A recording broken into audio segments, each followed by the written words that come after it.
अच्छा फूल ले लीजिए, कथा श्रवण करिए।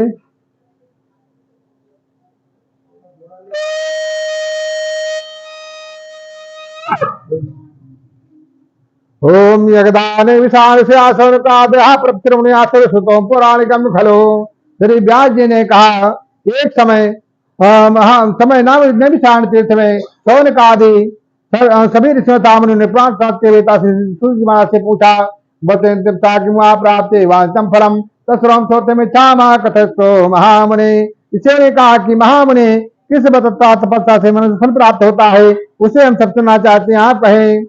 ना देने संपृष्ट भगवान कमलापते तो समाहिता। सूत जी बोले, इसी प्रकार देवर्षि नारद जी के द्वारा ये पूछे जाने पर भगवान कमलापति ने उनसे जैसा कहा था उसे कह रहा हूं, आप लोग सावधान होकर के सुने।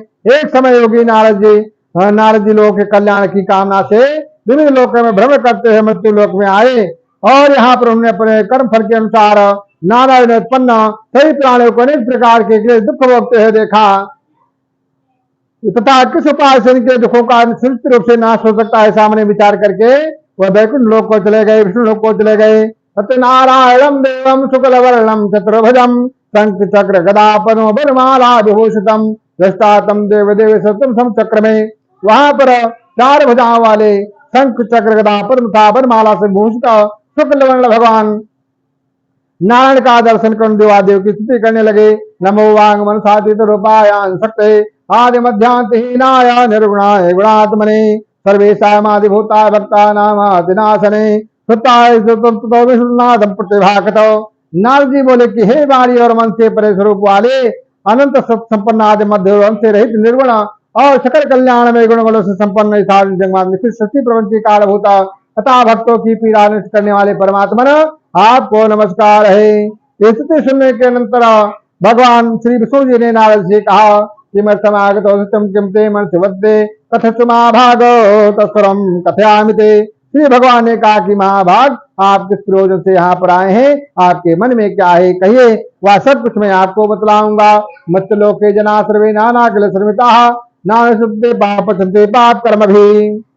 नारद बोले कि भगवान मृत्यु लोक में अपने पाप कर्मों के द्वारा विभिन्न उत्पन्न सभी लोग बहुत प्रकार के क्लेशों से दुखी हो रहे हैं। हे नारद, किस लघु उपाय से इनके कष्टों का निवारण हो सकेगा? यदि आपकी मेरे ऊपर कृपा हो तो वह सब मैं सुनना चाहता हूँ, उसे आप बतलाएं।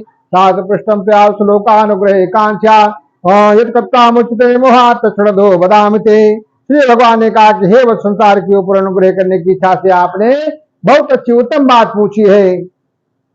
जिस बात के करने से प्राणी मोह से मुक्त हो जाता है उसे आपको बतलाता हूँ। उसने, हे वत्स, स्वर्ग और मृत्यु लोक में दुर्लभ भगवान सत्यनारायण का एक महान निपुण पर्वत है। आपके स्नेह के कारण मैं उसे समय कर रहा हूँ। अच्छी प्रकार विधि विधान से भगवान सत्यनारायण का वध करके मनुष्य शीघ्र ही सुख प्राप्त करके परलोक में मोक्ष प्राप्त कर सकता है। भगवान के इसी वाणी सुन करके नारद मुनि ने कहा, किम फलम किम प्रधानम चाकतम तेनेव तद्वतम तस्रम विस्त्राद वही कदाकारम बतम प्रभो।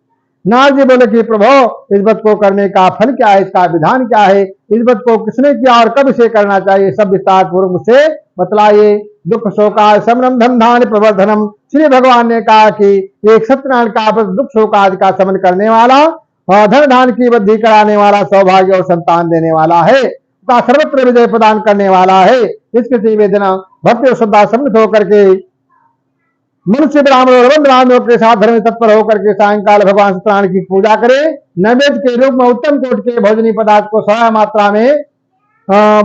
मात्रा में भक्ति पूर्वक भगवान को अर्पित करना चाहिए। केले का फल, घी दूध गेहूं का चूर्ण, गेहूं के चूर्ण के अभाव में साठी चावल का चूर्ण, गुड़ शक्कर या भक्ष सामग्री सवय मात्रा में भगवान को निवेदित करनी चाहिए। विप्रा जनहिता विषादम विप्राज भोजेत एवं कते मनुष्याणाम वाचा सिद्ध भवेद्रम विशेषता करी लोकपात भूतले। बंधु बांधवों के साथ इस तरह भगवान की कथा सुन करके ब्राह्मण को दक्षिणा देनी चाहिए। तंत्र बंधु बांधवों के साथ ब्राह्मण को भोजन कराना चाहिए। भक्ति पूर्वक प्रसाद ग्रहण करके नित्य गीत आदि का आयोजन करना चाहिए। तंत्र भगवान सत्यनारायण का स्मरण करते हुए अपने अपने घर को जाना चाहिए। ऐसा करने से मनुष्यों की अभिलाषा अवश्य पूर्ण होती है। विशेष रूप से कलयुग में सबसे छोटा सा उपाय है।